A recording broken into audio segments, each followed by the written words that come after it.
여러분, 예수님께서 수많은 기적을 행하셨습니다. 성경에 소개된 기적은 일부에 지나지 않습니다. 우리 요한복음 20장 30절 말씀 시작.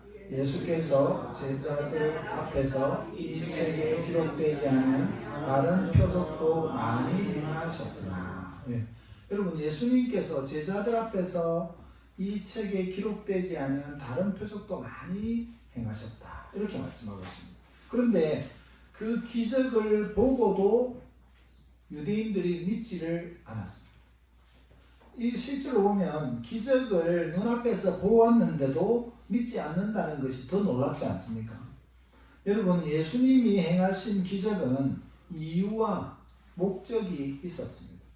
이미 말씀드린 적이 있지만 예수님의 기적은 새로운 시대가 도래했다, 새로운 시대가 왔다, 이런 것을 징조이고 표징이었습니다. 그래서 예수 그리스도 안에서 구원이 일어나는 새 시대를 여셨다는 것을 말씀하고 있습니다. 그러면 구약 성경에서 장차 메시아가 오시면 어떤 일을 하실 것인가를 가르쳐주고 있는데, 그분이 하시는 일 중에 하나가 병든 자를 치료하고 고치시는 일이라고 말씀하고 있습니다. 우리 이사야서 35장 5절과 6절 말씀 우리 함께 읽어보겠습니다. 시작. 그때에 맹인의 눈이 밝을 것이며 못 듣는 사람의 귀가 열릴 것이며 그때에 저는 자는 사슴같이 뛸 것이며 말 못하는 자의 혀는 노래하리니 이는 광야에서 물이 솟겠고 사막에서 시내가 흐를 것이니라. 여러분, 이 이사야 35장 5절에서 6절 말씀은 잘 기억해 두셔야 됩니다. 메모해 두시고, 이것은 구약에서 메시아가 오면 어떤 일을 행할 것이다 라고 하는 것을 보여주는 본문입니다.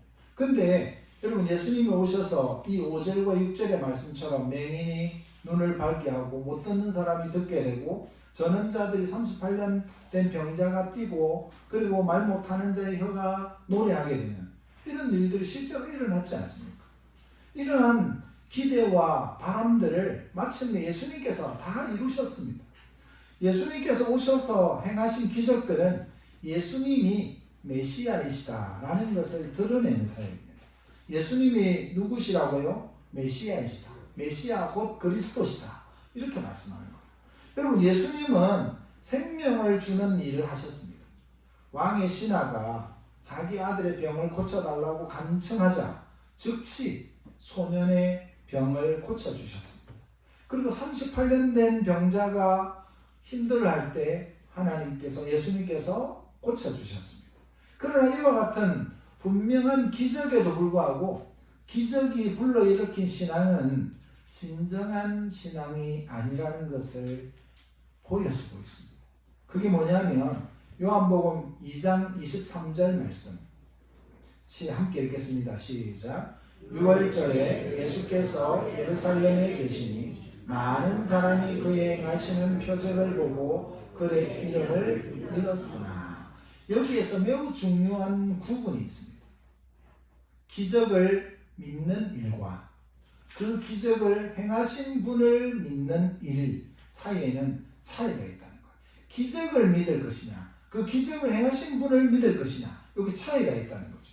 이것은 같지 않다는 것을 말씀하고 있습니다. 그래서 오늘 제가 전할 복음, 하나님의 말씀의 주제는 5,000명을 먹이신 예수님이 약속된 그리스도임을 믿어야 한다. 우리 주보 안쪽에 있는 주보를 다시 한번 보실까요?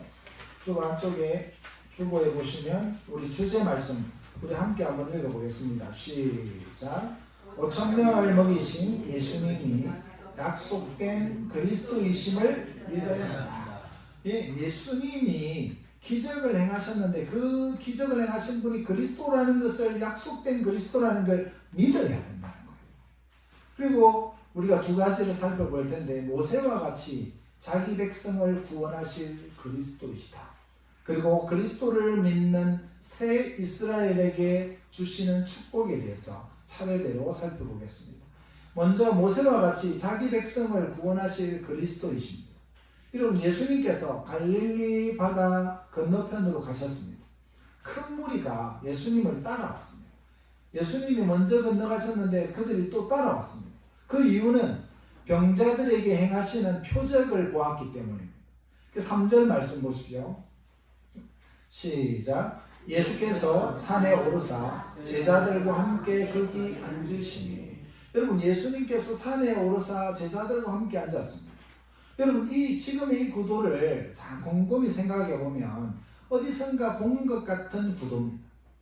이게 어디서 나오느냐면 마치 모세가 시내산에 올라가서 이 시내산이 이렇게 있잖아요. 그러면 맨 위에는 모세가 있고 그 아래에는 70인의 장로들이 있고 그 산 아래에는 백성들이 기다리고 있는 모습과 똑같은 모습이죠. 예수님은 산 위에 계시고 12제자는 70인의 장로를 상징하는 12제자는 중간에 있고 그리고 백성들은 광야에 있습니다. 여러분 예수님은 이것처럼 새로운 모세처럼 제자들과 산에 앉으셔서 하나님의 말씀을 전하셨습니다. 마침 유대인의 명절인 유월절이 가깝다고 말씀하십니다. 여러분 유월절은 어떤 날입니까? 유월절은 이스라엘 백성들이 출애굽할 수 있었던 날이 유월절입니다. 하나님께서 애굽의 장자를 다 죽이실 때 그 어린 양의 피를 문설주에 바른 집은 가다가 그 집은 넘어간다.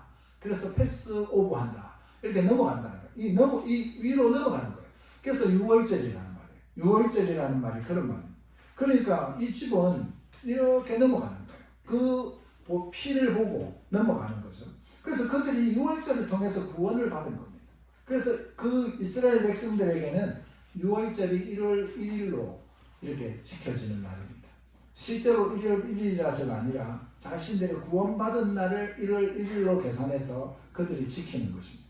여러분 예수님은 출애굽을 기념하는 유월절이 지난 지 얼마 안 됐는데 마치 모세처럼 하나님의 말씀으로 백성을 인도하고 계십니다. 여러분 유월절은 십자가의 죽으심까지 연결되는 중요한 날입니다. 어린 양의 피를 바른다는 것은 우리의 어린 양 되시는 예수 그리스도께서 우리를 대신해서 속죄의 사역을 하시고 죽으실 것이라는 것을 말씀하는 거거든요. 그래서 유월절이 중요한 게 아니고 유월절을 완성하신 예수 그리스도께서 우리의 모든 죄를 완성하신 그 날이 중요한 거죠. 여러분 하나님의 말씀은 유월절이라고 하는 그 날짜에 매여 있는 것이 아니라는 걸 꼭 기억하셔야 돼요. 하나님은 그 모든 절기를 예수 그리스도 안에서 완성하신 거예요. 그래서 하나님의 말씀을 들은 백성들은 예수님께로 몰려왔습니다. 이 백성들이 하나님의 말씀을 들으니까 예수님의 말씀을 들으니까 너무 좋은 거예요. 그래가지고 이 사람들이 예수님이 병자를 고치는 걸 듣고 따라왔는데 말씀을 듣는데 말씀이 너무 좋으니까 밤새도록 말씀을 들은 겁니다. 그때 예수님은 보리떡 5개와 물고기 2마리 이것을 이제 한자 표현을 하면 오병이어라고 하죠. 5개의 보리떡과 2개의 물고기 오병이어 이 기적을 예수님께서 의도적으로 행하고 계시는 것입니다. 여러분 하나님의 행하심에는 실수나 우연이 없습니다. 예수님은 모든 것을 준비하시고 좋은 것을 주시는 분이라는 것을 믿으시기 바랍니다. 여러분 5절과 6절 오늘 본문의 5절과 6절 말씀 천천히 한번 읽어보겠습니다. 시작. 예수께서 눈을 들어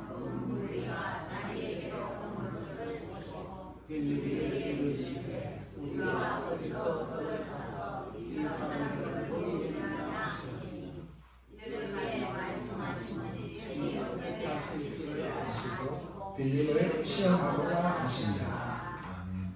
여러분 예수님은 빌립에게 어떻게 어디서 떡을 사서 이 사람들을 먹이겠느냐 이렇게 시험을 하셨어요. 이거는 무너뜨리는 시험이 아니라 테스트를 한 거죠. 이렇게 테스트를 해본 거예요. 그랬는데 6절에 보면 친히 어떻게 하실지를 아시고 예수님은 이미 알고 계셨다는 거예요. 예수님은 의도하고 계셨습니다. 여러분 유대인들은 메시아가 오시면 광야에서 모세를 통해서 만나를 먹었던 것처럼 우리가 만나의 기적을 다시 일어나게 해주실 것이라고 기대하고 있어요. 그래서 모세 시대에 하나님께서 이스라엘 백성들을 광야에서 만나로 먹이셨던 것처럼 메시아의 시대가 오면, 다시 말해서 모세와 같은 선지자가 오시면, 모세와 같은 선지자 메시아가 오시면 하나님께서 다시 이스라엘 백성들을 만나로 먹이시리라 믿었던 것입니다. 우리 신명기 18장 18절 말씀 함께 읽겠습니다. 시작. 내가 그들의 형제 중에서 너와 같은 선지자 하나를 그들을 위하여 일으키고 내 말을 그 입에 두리니 내가 그에게 명령하는 것을 그가 무리에게 다 말한다. 여러분, 여기 보니까 너와 같은 선지자 하나, 바로 그 선지자, 모세와 같은 선지자를 하나님께서 보내주시겠다라고 약속한 것을 이 유대인들은 정확하게 알고 기억하고 있었습니다. 우리의 주요 그리스도이신 예수님은 모세와 같은 선지자로 자기 백성을 구원하러 오신 것입니다. 예수님은 오병이어의 기적을 통하여 자신이 모세와 같은 선지자로 오셨음을 보여주시려는 의도가 있었습니다.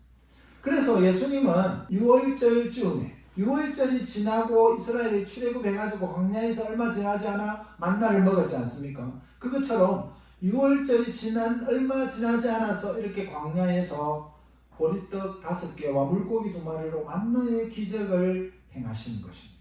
무리는 자기들이 기대한 일이 이루어지고 있다고 흥분했습니다. 그들은 예수님을 새로운 모세, 그 선지자라고 말하면서 흥분했습니다. 예수님을 임금으로 삼으려고 했습니다. 우리 14절 15절 말씀 함께 읽어보겠습니다. 시작.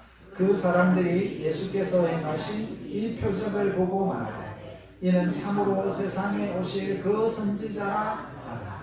그러므로 예수께서 그들이 와서 자기를 억지로 붙들어 임금으로 삼으려는 줄 아시고 다시 혼자 산으로 떠나가시니라. 아멘. 여러분, 우리들의 생각은, 그리고 그들의 기대는 한편으로는 옳기도 하지만 다른 한편으로는 옳지가 않았습니다. 무리는 기적에 기반을 둔 신앙을 하고 있습니다. 기적을 보면서 와, 기적이다, 그러니까 이분을 왕으로 삼아야 되겠다, 이 생각을 가지고 있었고, 그리고 그들의 선입견 그리고 생각으로 자기들 중심의 신앙생활을 추구했습니다. 자기들 중심의 신앙생활을 추구하고 있습니다. 여러분, 내가 원하는 방식으로 신앙생활하면 됩니까? 안 됩니다. 내가 원하는 방식대로 신앙생활하면 이 세상에 교회고 뭐고 아무것도 안 됩니다. 하나님이 원하시는 방식대로 믿고 순종하고 따라야 되는 거죠. 내가 원하는 방식대로 하면 그냥 교회도 안 다니고 편안하게 구원만 받으면 좋겠다, 이런 생각으로 다 살지 않겠습니까? 그러나 이 유대인들도 정치적인 메시아, 이 메시아가 오면 로마에서 우리를 구원해 줄 거야, 로마로부터 우리를 구원해 줄 임금을 기다리고 있었거든요. 그러니까 자기들의 배부름도 채워주시고 자기들을 구원해 줄 분이 예수라고 생각하고 그들은 예수님을 임금으로 삼으려고 기대하고 있었습니다. 하지만 예수님은 이스라엘을 구원할 구세주라는 것은 사실이지만 그 의미를 깨닫지 못하는 백성들을 피하여서 산으로 가셨습니다. 여러분, 두 번째로 그리스도를 믿는 새 이스라엘에게 주시는 축복을 우리가 한번 살펴보겠습니다. 오늘 본문은 요한복음이잖아요. 오늘 본문은 요한복음. 그럼 요한복음 앞에는 4개의 사복음이 있는데, 3개의 복음이 있는데 뭐가 있습니까? 마태, 마가, 누가복음이 있습니다. 이 마태, 마가, 누가복음은 공관복음이라고 합니다. 같은 관점으로 본다는 거예요. 그래서 이 요한복음과는 좀 달라요. 그래서 같은 관점으로 본문들이 비슷하게 기록이 되어 있습니다. 그러니까 이 공관복음의 저자들은 이 오병이의 기적이 나타난 이것을, 이 병자를 고치시는 예수님에 대해서도, 그리고 사람들을 가르치신 것에 대해서도 해질 무렵이 되가니까 제자들이 예수님, 지금 사람들이 지금 이렇게 광야에 많은데 빨리 집으로 돌려보냅시다, 이런 내용들도 다 생략을 했습니다. 요한복음에서는 다 뺐습니다. 그리고 요한은 오직 강조하는 것 하나, 요한복음이 강조하는 것 하나, 그건 뭡니까? 사건의 핵심과 요지만을 언급하는 것이 충분하다고 생각했기 때문에 그 내용들은 뺐지만 그 다음 내용으로 자연스럽게 이 말씀을 읽는 사람들을 인도하고 있습니다. 이제 우리는 백성들이 무엇보다도 먼저 그리스도의 말씀을 듣는 것을 얼마나 간절히 원했는지를 볼 수가 있습니다. 여러분 한번 보십시오. 그들은 예수님이 병자를 고치는 기적을 보면서 놀라가지고 갔는데 거기서 광야에서 말씀을 들었습니다. 여러분 광야에서 하룻밤을 잔 겁니다. 노상에서 말씀을 듣는다고 하룻밤을 잤습니다. 여러분 이 백성들을 보면서 이 백성들을 보면서 제가 여러분들에게 강조하고 싶은 것은 우리 위중교회 성도들이 하나님의 말씀 듣는 일에 더 열심을 내야 된다라는 생각을 하게 된다는 거예요. 이 사람들은 지금 예수님 말씀 들으라고 광야에 가서 그 서리를 맞아가면서 그냥 그 광야에서 하룻밤 자면서 말씀을 들었는데 먹을 것도 준비하지 않고도 왔는데 우리는 우리의 게으름과 우리의 나태함으로 그리스도의 그리스도의 가르침을 받는 것보다 내 배고픈 문제, 내 살아가는 문제를 해결하는데 더 관심을 갖고 있지는 않는가. 자기 자신의 자기 신앙의 상태를 점검해야 됩니다. 그리스도의 말씀보다 내가 사는 일이 더 중요한 삶이 되어 있다면 그것은 그리스도의 말씀 앞에서 자기 자신의 신앙을 점검해야 됩니다.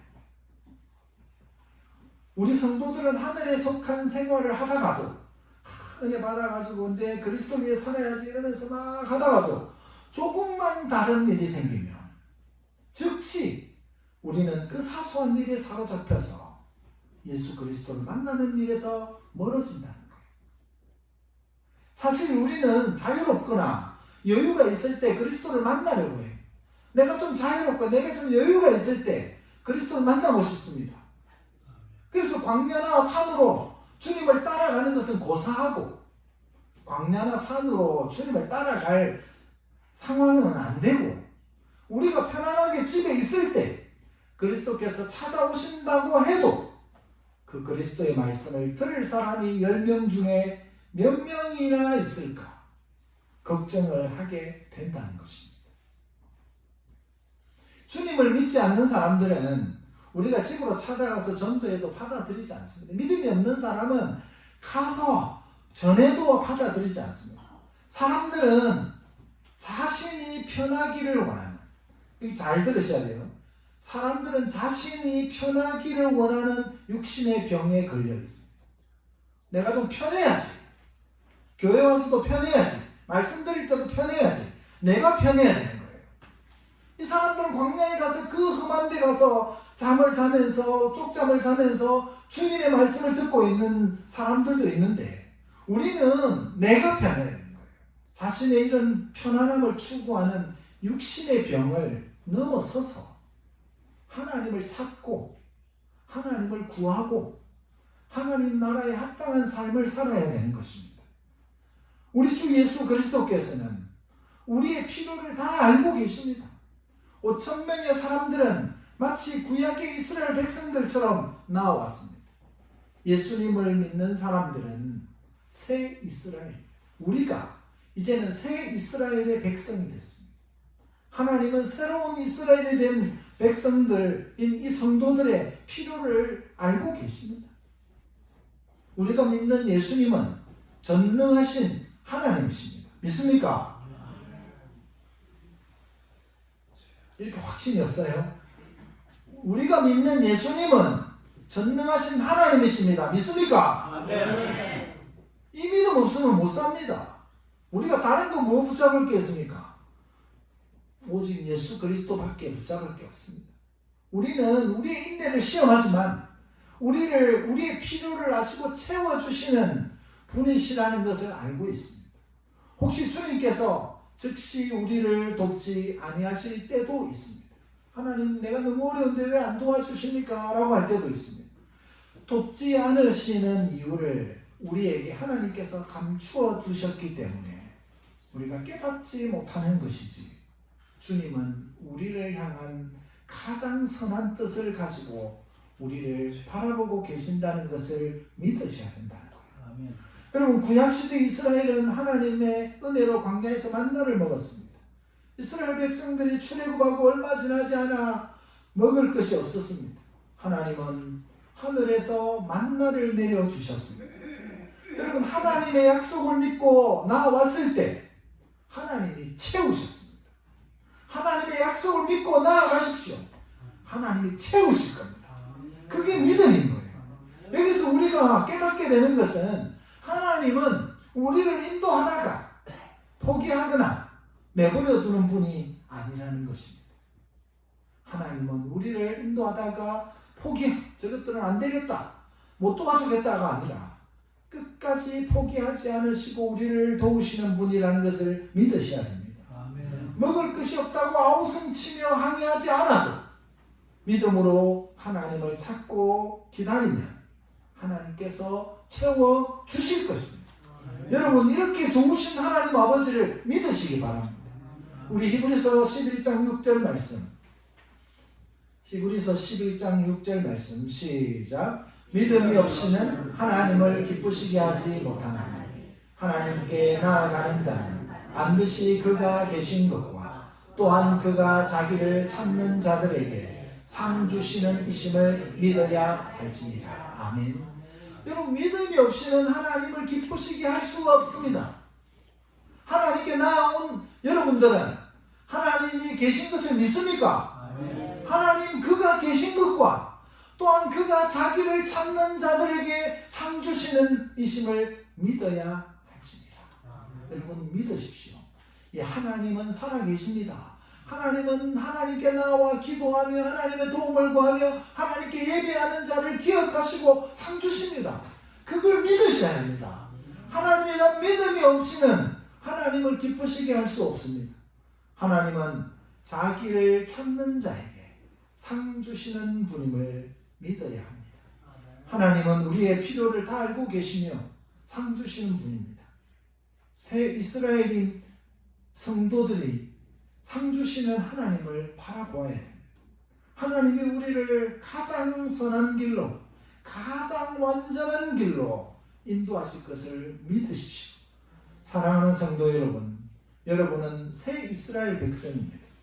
하나님은 그의 백성이 하나님을 만나서 예배하러 나올 때, 하나님 말씀 들으러 나왔을 때 그들을 절대로 굶어 죽도록 하시지 않습니다. 하나님은 우리의 필요를 채우실 뿐만 아니라 우리를 하늘나라로 인도하실 것입니다. 우리가 할 일은 하나님을 믿고 하나님을 찾는 것입니다. 혹시 우리가 주님을 찾지 않았다면, 혹시 주님에 대해서 무관심하게 살았다면 다시 예수님을 찾고 붙드십시오. 주를 위해서 살아가는 새 이스라엘 백성인 성도 여러분, 여러분을 지키시고 여러분에게 상 주시는 하나님을 꼭 믿으시고 하나님을 찾으시길 주 예수 그리스도의 이름으로 축복합니다. 아멘. 기도하겠습니다.